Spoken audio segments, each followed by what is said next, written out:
Tough question है विकास ये question, right? क्योंकि मतलब मैं आपको बोल दूं कि कर लो फिर बढ़ जाए तो फिर आप कहोगे यार गौरव से पूछा था, राइट, उसने ऐसा बोल दिया, राइट? तो ये कॉल जो है आपने किस थॉट से लिया था वो स्टॉक जब आपने लिया था, राइट? तो has your assumptions when you bought it has changed, right?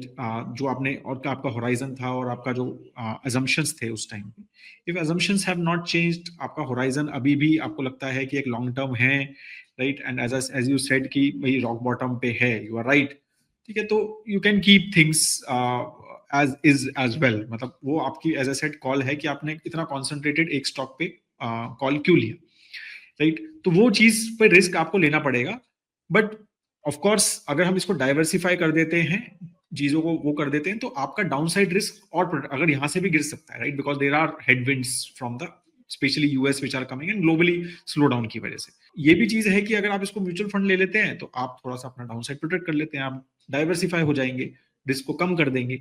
यहां भी रखते हैं तो आपके लिए रिस्क है, तो आपकी रिस्क प्रोफाइल के बेसिस पे ये थोड़ा आंसर रहेगा, और आपने किस अजम्पशन से ये स्टॉक लिया था और किस इन्वेस्टमेंट होराइजन से ये स्टॉक लिया था उसके बेसिस पे, और आपने अगर एक ही स्टॉक है आपके पास तो इतना कॉन्सेंट्रेटेड क्यों लिया था, क्या थॉट था, उसके बेसिस पे this answer will be there.